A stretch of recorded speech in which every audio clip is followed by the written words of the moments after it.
Pemirsa, dari pemilihan Ketua PWI Sumatera Selatan dan Ketua DKP PWI Sumatera Selatan di Gedung Serbaguna Asrama Haji Palembang, PWI Sumsel resmi dinahkodai Ketua baru.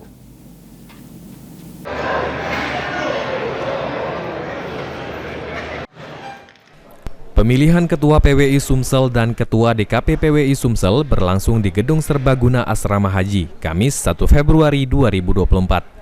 Dalam pemilihan ini, menggunakan tahap pencoblosan yang diikuti sebanyak 494 mata pilih. Ketua Panitia Konverprop PWI Sumsel, Kawardante, mengatakan, pemilihan Ketua PWI Sumsel diperkirakan akan berlangsung selama 2 putaran, berkenaan dengan 7 kandidat yang saling bersaing.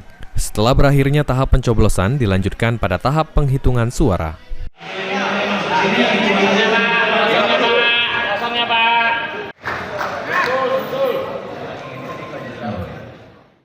Untuk pemilihan Ketua PWI dan DKP PWI Provinsi Sumatera Selatan ini kita harapkan akan selesai pada malam ini juga, meskipun nanti akan dilakukan 2 putaran. Karena ini masih jam 7, kita rehat sebentar, istirahat, sholat maghrib, kemudian nanti akan dilanjutkan untuk penghitungan suara.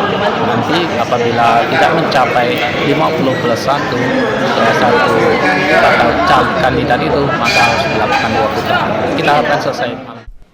Pada pemilihan Ketua DKP PWI Sumsel yang kandidatnya berjumlah 4 orang, melalui 1 putaran, Oktaf Riyadi terpilih dengan perolehan suara sebanyak 250 suara.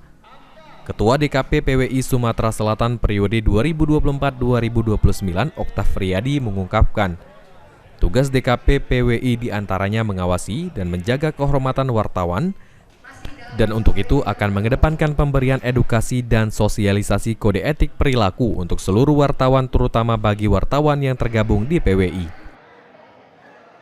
Pertama kan ada kode perilaku, ada kode etik wartawan. Saya rasa itu harus diterapkan kepada semua wartawan kita, harus memahami apa itu kode perilaku, apa itu kode etik, karena kode perilaku kan baru diputuskan. Hasil putaran pertama pemilihan Ketua PWI Sumatera Selatan, Dwitri Kartini meraih 152 suara, Hadi Prajogo meraih 124 suara, Kurnaidi meraih 160 suara, Agus Harizal meraih 30 suara, Afdal Azmi di Jambak meraih 1 suara, Muhammad Syarifuddin Bastari meraih 1 suara, dan Richan Ju meraih 0 suara. Ditemukan suara tidak sah sebanyak 20 suara. Dilanjutkan putaran kedua, Kurnaidi meraih sebanyak 247 suara, sedangkan Dwitri Kartini meraih 214 suara, terdapat 17 suara rusak. Dengan demikian Kurnaidi memperoleh suara terbanyak dan menjadi Ketua PWI Sumatera Selatan periode 2024-2029. Hafidz Zainul, PAL TV.